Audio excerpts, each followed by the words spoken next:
lahir insan disegani. Cintakan negara, semakanlah tiada. Negara kita, jati diri kami semua. Sains teknologi, pendidikan lestari. Dah dipesona ilmu, digahayu sekolahku. Cemerlang gemilang juga katakan, sekolah menengah mutiara ini. Sekolah yang kami sayangi, meraih insan disegani. Sekolah menengah mutiara ini.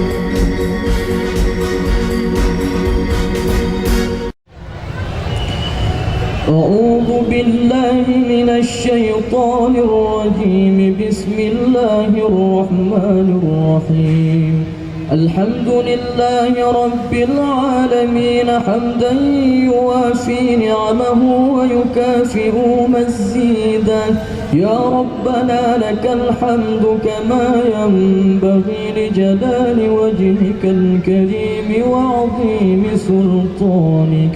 اللهم صل على سيدنا محمد وعلى آله وصحبه أجمعين. اللهم أعنا على ذكرك وشكرك وحسن عبادتك. اللهم اغفر لنا ذنوبنا ولوالدينا وارحمهما كما ربونا صغارا، ولجميع المسلمين والمسلمات والمؤمنين والمؤمنات الأحياء منهم والأموات برحمتك يا أرحم الراحمين. اللهم إنا نسألك سلامة في الدين وعافية في الجسد وزيادة في العلم وبركة في الرزق وتوبة قبل الموت ورحمة عند الموت ومغفرة بعد الموت. اللهم هون علينا في سكرات الموت والنجاة من النار والعفو عند الحساب. اللهم ربنا لا تؤاخذنا إن نسينا أو أخطأنا. ربنا ولا تحمل علينا إصرا كما حملته على الذين من قبلنا. ربنا ولا تحملنا ما لا طاقة لنا به. واعف عنا واغفر لنا وارحمنا، أنت مولانا فانصرنا على القوم الكافرين. ربنا آتنا في الدنيا حسنة وفي الآخرة حسنة وقنا عذاب النار. وصلى الله على سيدنا محمد وعلى آله وصحبه وسلم. سبحان ربك رب العزة عما يصفون وسلام على المرسلين والحمد لله رب العالمين. Bismillahirrahmanirrahim. Assalamualaikum dan selamat sejahtera diucapkan kepada barisan penolong-penolong kanan, ketua-ketua bidang, guru-guru dan sudah pastinya anak-anak pelajar SMK Mutarini yang cikgu kasihi. Apa khabar anak-anak? Cikgu mengharapkan supaya anak-anak semua dalam keadaan sihat walafiat, ya, di samping melaksanakan PDPR dan tugas seharian di rumah. Alhamdulillah, pada pagi ini kita dapat bersama sekali lagi dalam perhimpunan secara maya pada 1 hari bulan 8 2021. Tahniah cikgu ucapkan bagi para pelajar yang dapat bersama pada pagi ini.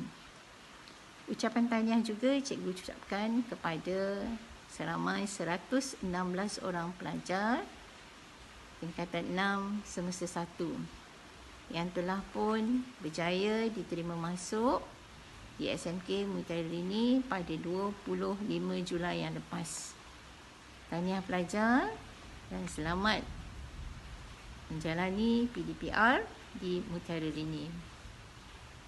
Begitu juga seperti mana yang pelajar semua telah sedia maklum, bermula 25 Julai yang lepas sehinggalah 31 Ogos ini, kita akan melaksanakan PDPR sepenuhnya. Untuk itu, cikgu suka nak mengingatkan beberapa perkara berkaitan dengan PDPR ini. Pertama, pelajar, selepas sahaja guru melaksanakan PDPR, guru akan melaporkan PDPR ini ke peringkat kementerian, jabatan dan juga DPPD. Kali ini, pelaporannya akan disertakan dengan kehadiran pelajar. Setiap nama pelajar yang hadir akan ditik hadir dan pelajar yang tidak hadir tidak akan dinyatakan kehadirannya. Untuk itu, pelajar kena serius. Kehadiran memang akan dipantau pada setiap kali PDPR dilaksanakan. Kedua, dalam PDPR ini juga, guru akan melaksanakan PBD. PBD ini adalah untuk melihat perkembangan, kemenjadian, kebolehan dan pencapaian murid secara formatif dan summatif. Penilaian ini masih tetap boleh dilaksanakan walaupun secara PDPR kerana apa pelajar. Contoh, dari segi pemerhatian, guru boleh melihat pelajar dari segi kehadiran awal atau lambat atau langsung tidak hadir bersama. Kemudian dari segi penulisan pula, penulisan pun cikgu boleh menilai, iaitu tugasan yang diberi oleh cikgu dalam Google Classroom ataupun dalam Telegram dan WhatsApp, sama ada pelajar membuat dan menyiapkan tugasan itu masih boleh dinilai oleh cikgu. Begitu juga dari segi kaedah lisan. Lisan pun cikgu boleh menilai kerana dalam Google Meet ini kita masih boleh berinteraksi. Cuma kita tak boleh nampak secara maya aja pelajar. Jadi apabila guru bertanya, pelajar mestilah menjawab. Dan pelajar juga sebenarnya boleh bertanya kepada guru sekiranya kamu ada apa-apa masalah. Jadi di sini PBD tetap akan dinilai walaupun kita melaksanakan PDPR. Perkara yang ketiga, di samping telah melaksanakan PDPR ini, kita akan membuat penilaian. InsyaAllah, ujian secara online akan dimulakan dengan pelajar tingkatan 5 yang akan diadakan pada 15 hingga 18 Ogos ini nanti. Dan ianya akan disusuli pula oleh pelajar di tingkatan yang lain, iaitu tingkatan 4, 3, 2 dan 1. Tarikh dan masanya akan dimaklumkan kemudiannya pelajar. Baik, untuk itu juga cikgu nak share beberapa perkara yang telah dilaksanakan oleh pihak sekolah dalam memastikan pelajar sentiasa bersama dalam PDPR. Program Taruhan Harapan telah pun dibuat secara berfokus kepada semua tingkatan, bermula dengan tingkatan 5, 4, kemudian tingkatan 6, SEM 2, tingkatan 3, tingkatan 2 dan tingkatan 1. Alhamdulillah, cikgu lihat selepas program Taruhan Harapan itu, pelajar ramai yang hadir dalam PDPR. Tetapi sangat mengecewakan pelajar. Minggu lepas, cikgu dapat info pelajar telah mula agak ramai yang tidak bersama. Jadi cikgu harap pelajar tolonglah, tolong bergerak supaya hadir dalam setiap waktu bagi setiap mata pelajaran mengikut jadual waktu. Jadual waktu pun telah diubah sesuai mengikut keselesaan pelajar. Jadi cikgu rasa tidak ada masalah dari segi itu. Begitu juga dengan program Julang Mutiara telah pun diadakan untuk pelajar-pelajar berkongsi idea, ya, tips bagaimana mereka berjaya. Ya, pelajar tahun lepas SPM 2020 telah pun memberikan tips dan cikgu rasa ianya boleh diguna pakai untuk anak-anak pelajar tingkatan 4, 5 tahun ini. Begitu juga pihak UBK, saban hari, setiap hari cikgu melihat ada satu hari satu info. Satu hari satu info ini, ya, cuba pelajar lihat, cuba pelajar gunakan. Semuanya itu kerana ianya adalah untuk kegunaan kita sepanjang kita melaksanakan PDPR di rumah. Dan yang keempat, dari unit Maqdis untuk pelajar yang beragama Islam, kita ada program munajat pagi, bacaan Yasin dan doa, ya, supaya kita semua dalam lindungannya, ya, terutama kita sekali dalam COVID ini sentiasa boleh berjaya walaupun negara dalam dilanda pandemik COVID-19. Untuk itu pelajar, ya, cikgu rasakan, ya, kita semua kena berusaha supaya kejayaan menjadi milik kita. Untuk itu sebelum cikgu akhiri perhimpunan pagi pada pagi ini, sukalah cikgu nak bacakan puisi yang ditulis oleh Puan Hajah Halimah, iaitu bekas penungkanan HAM SMK Mutiara ini. Dengar baik-baik, ya anak-anak. Anakku, hari ini hari kita menunggal. Hari esok hari kita menuai. Usah kamu tertinggal, tiap detik jangan tergadai. Usah jemu berusaha, semua tidak akan sia-sia. Kerana kejayaan pasti tiba menjadi milik kita, insya-Allah. Jadi, cikgu akhiri ucapan cikgu pada pagi ini dengan harapan agar pelajar semua, ya, kehadiran PDPR 100% pada setiap kelas dan setiap masa, supaya anak-anak jaga diri, jaga keselamatan, kita jaga kita, take care. Moga anak-anak berjaya di dunia dan juga di akhirat. Assalamualaikum warahmatullahi wabarakatuh. Terima kasih anak-anak, terima kasih semua. Assalamualaikum warahmatullahi taala wabarakatuh. Selamat pagi, selamat sejahtera. Mudah-mudahan hari ini hari yang benar-benar membahagiakan kita bersama. Dan bersama saya Dr. Robiah Hamzah, pagi ini kita akan berkongsi sedikit kekuatan, yaitu ingin merawat sedih. Sedih itu sebenarnya racun kepada jiwa. Sedih itu racun jiwa. Jadi kalau ada orang yang mahu minum racun, bermakna dia sudah hilang ingatan. Oleh itu sekali lagi, apa dia sedih? Kenapa sedih dikatakan racun? Sedih itu dilarang agama. Sedih itu tanda kamu putus hubungan dengan Allah. Sedih itu menandakan kamu tidak kuat. Sedih itu ibarat demam kepada seseorang yang nantinya akan membuat badannya letih, ingatannya lemah, semangatnya kurang, dan akhirnya tersungkur menjadi letih, lemah, dan hilang kekuatan. Maka sebab itu kita dipesan, jangan kamu bersedih. Maka junjungan juga berpesan dan sentiasa berdoa, ya Allah Tuhanku, tolonglah rawatkan rasa susah dan sedihku ini. Hilangkan rasa duka cita dan bimbangku ini. Kalau junjungan besar yang sudah menjadi kekasih Allah, pilihan Allah saja, setiap hari berdoa, ya Allah ya Tuhanku, ringankanlah bebananku dan hilangkanlah dariku rasa sedih. Maka permohonan dan permintaan yang kita diminta untuk menyebutnya sentiasa ialah tidak merasa sedih dengan apa yang terjadi. Maka sedih sekali lagi adalah racun. Sedih adalah ibarat sakit yang tidak dirawat. Sedih adalah demam yang menggugah seluruh perasaan dan ketenteraman.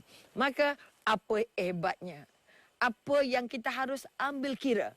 Dalam Al-Quran dilarang kamu bersedih. Kerana orang yang bersedih itu tanda orang tidak bersyukur. Orang yang bersedih itu hilang, orang yang hilang cita-cita. Orang yang sentiasa menyimpan sedih dalam hati dan perasaannya. Orang yang tidak mahu melangkah untuk jadi lebih baik daripada yang semalam. Maka dengan sebab itu, sedih dikatakan racun. Apa sebab racun? Dia membunuh cita-cita. Sedih menghilangkan rasa ceria. Sedih membuat wajahnya sakit dan cepat tua dari usia. Oleh itu hati-hati, jangan sampai terperangkap oleh kuman dan virus yang namanya sedih ini. Dalam apa keadaan sekalipun.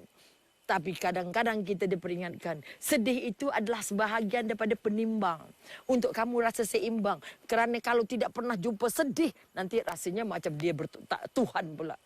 Maka sedih itu adalah imbangan untuk kita. Kalau kamu boleh ketawa, pasti kamu diberikan sedikit jamahan yang namanya sedih. Dan sedih itu jangan membuat kamu putus asa. Sedih itu adalah cabaran dan kembarnya untuk kamu merasa bahawa tidaklah ketawa sepanjangnya dan tapi tidaklah pula bersedih seumurnya. Jika ini dapat diangkat, jika ini dapat dirawat, jika ini kita dapat meyakinkan diri bahawa sedih itu adalah makanan. Sedih itu sebahagian dari kekuatan. Sedih itu adalah sempadan untuk aku merubah cita-cita. Untuk aku merubah persepsi dalam hidup. Kalau semalam aku sedih, hari ini aku harus membangun satu sikap yang paling positif. Bahawa sedih itu akan menggugah perasaan. Sedih itu akan memelahankan atau melemahkan langkah. Sedih itu akan akhirnya memutuskan hubungan aku dengan Allah. Sedih itu aku akan menjadi sahabatnya iblis. Ini yang kita paling takut. Ini yang kita paling bimbang. Mana mungkin seorang hamba Allah yang sudah sujud dahinya ke sejadah akhirnya terpancing oleh pancing-pancing iblis hanya kerana dirundung oleh rasa sedih ini. Maka mari kita bersama-sama menyemak diri. Berapa lama kita ingin bersedih? Berapa lama kita mahu menyimpan sedih semalam hingga ke akhir hayat? Kerana sedih adalah seperti mendung yang membawa awan hitam yang akhirnya membuatkan hujan-hujan luka, hujan-hujan derita kepada langkah-langkah yang sudah diatur. Maka sekali lagi kita diingatkan oleh Rasulullah juga bahawa kalau kamu dirawat sedih bermakna Allah sedang menyentuh kamu. Direct line dari Allah bahawa Allah mahu kamu mengingatnya, Allah mahu kamu menyebutnya, Allah mahu kamu merasakan bahawa pertolongan dari aku sangat dekat. Sebab itu sekali lagi, jangan sampai bersedih. Kerana Allah itu sentiasa memberi. Walaupun tidak yang kamu minta. Kadang-kadang kita minta tapi tidak diberi kerana Allah tahu. Bila saat yang paling tepat untuk memberi apa yang kita hajatkan. Oleh itu setelah kita kenal sabar. Kalau orang yang bersabar dia tidak mampu untuk bersedih kerana dia akan berlawanan. Kalau namanya sabar bukan saya sedih saya sabar dalam sedih. No. Maka kalau sedih itu dipanjangkan bermakna kita sedang memanjangkan sakit dan derita. Kalau sedih itu diangkat sebagai matlamat, sedih itu diangkat sebagai hiasan harian, bermakna kamu sudah membunuh hari ini. Bila membunuh hari ini, kamu kehilangan hari esok. Betapa ruginya kita. Kita mahu mendapat cinta Allah. Cinta Allah bermula dari rasa bahagia jadi hamba Allah. Wajah yang cantik itu bukan kerana ditampal hitam putih merah coklatnya. Wajah yang cantik itu terangkat apabila air muka jernih, air muka ceria, biar uangnya sedikit. Tetapi di wajahnya ada kemewahan. Biar gulanya sikit, tapi manisnya ada dalam senyuman. Sebab itu dari awal sudah dipesan, senyuman itu sedekah. Orang yang berhati ceria, orang yang tenteram, senang memberi. Orang sedih seperti duduk di perkuburan. Orang sedih seperti berumah dalam perkuburan. Orang sedih seperti orang yang melihat mendung seumur hidup. Memakai kacamata hitam, kacamata kelabu. Melihat dunia ini terlalu sempit. Maka sekali lagi bangun kekuatan bahawa kita tidak layak bersedih. Dan kitalah orang yang mampu mengubah diri untuk memilih tidak bersedih.